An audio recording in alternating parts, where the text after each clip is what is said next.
serpente não falou literalmente. O jardim do Éden não era um lugar geográfico real. Então, o que o texto está realmente dizendo?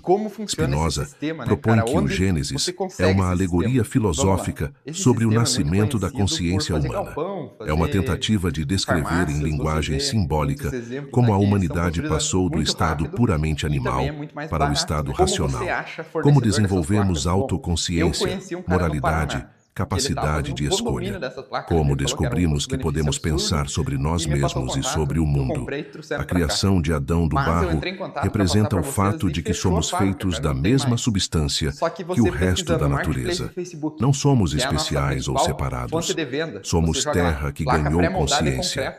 A criação de Eva da costela de Adão representa a descoberta da alteridade, do outro, da sociedade e da linguagem. A árvore do conhecimento representa a razão despertando. A serpente representa a dúvida, o questionamento, o pensamento crítico que nos tira da inocência e nos força a escolher. O chamado pecado original não é um crime contra Deus. É o fim inevitável da inocência animal e o início doloroso da responsabilidade humana. Quando comemos da árvore do conhecimento, quando desenvolvemos razão, perdemos a simplicidade instintiva dos animais. Não podemos mais apenas existir. Temos que pensar, escolher, criar significado. E isso é ao mesmo tempo nossa maior bênção e nossa maior maldição. A expulsão do paraíso não é um castigo. É uma descrição filosófica do que acontece quando nos tornamos conscientes. Não podemos mais viver em estado de inocência. Temos que trabalhar, pensar, lutar contra a nossa própria natureza para criar civilização. E sim, isso é difícil, mas também é o que nos torna humanos. Essa interpretação resolve todos os problemas lógicos e morais da interpretação literal. Não temos mais que acreditar em um Deus caprichoso, que pune crianças pelos crimes dos pais. Não temos mais que aceitar que toda a humanidade está condenada por causa de uma fruta. Não temos mais que imaginar onde ficava o Jardim do Éden, ou porque ninguém nunca o encontrou. Mas essa interpretação também destrói a base de todo o poder religioso e institucional. Se não há pecado original literal, não há necessidade de salvação externa. Se não há queda histórica, não há necessidade de redenção sobrenatural. Se Deus não está separado da natureza, não há necessidade de sacerdotes como intermediários. E se a razão é o que nos tornou humanos, então a razão não é inimiga da fé, mas o próprio caminho para entender Deus. Isso é profundamente perigoso para qualquer instituição que baseia seu poder na ideia de que você nasceu pecador e precisa deles para se salvar. Por isso Spinoza foi excomungado. Por isso seus livros foram proibidos. Por isso até hoje muitas pessoas têm medo de ler suas obras ou discutir suas ideias abertamente. Mas a verdade não espera permissão. A verdade não se importa se é conveniente ou confortável. E a verdade que Spinoza descobriu continua tão válida hoje quanto era há 350 anos atrás. A humanidade não nasceu em um jardim mágico há 6.000 anos através de um ato sobrenatural de criação divina. Ela emergiu naturalmente através de processos eternos que ainda estão acontecendo agora. E cada um de nós ainda está nascendo, ainda está despertando, ainda está comendo da árvore do conhecimento toda vez que escolhemos pensar ao invés de apenas obedecer. O Gênesis não está no passado.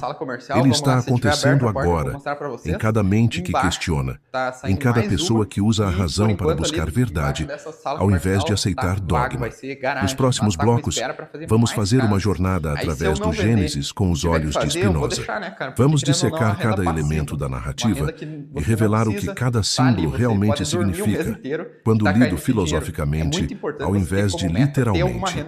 Vamos entender por que o barro, a costela, a árvore, a serpente, a nudez e a expulsão fazem sentido perfeito como descrições alegóricas do desenvolvimento da consciência humana. E no final, o Gênesis fará mais sentido do que jamais fez. Não como história impossível de acreditar, mas como sabedoria profunda sobre quem somos e como nos tornamos assim.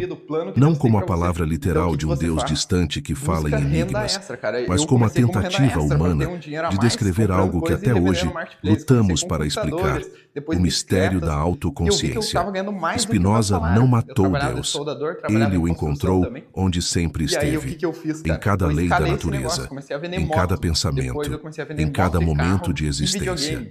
E ele não destruiu o Gênesis. Ele o salvou de interpretações literais que o transformaram em absurdo moral e científico. Prepare-se, porque o que vem a seguir vai mudar para sempre o modo como você entende a Bíblia, Deus e sua própria origem. Sem milagres. Um homem feito de barro, uma mulher nascida de uma costela, uma serpente que fala hebraico, uma fruta mágica que concede conhecimento do bem e do mal, um Deus que caminha no jardim durante a brisa da tarde. E então, por comerem dessa fruta, toda a humanidade fica condenada para sempre ao sofrimento, ao trabalho duro e à morte. Essa é a história do Gênesis. A história que nos contaram desde crianças sobre como a humanidade começou.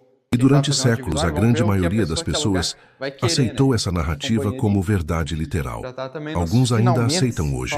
Mas no século XVII, um jovem filósofo judeu chamado Baruch de Spinoza olhou para essas palavras e viu algo completamente diferente. Ele não viu história. Ele viu filosofia disfarçada de narrativa. Ele percebeu que o Gênesis não estava tentando descrever eventos históricos reais, mas sim explicar algo muito mais profundo e universal sobre a condição humana.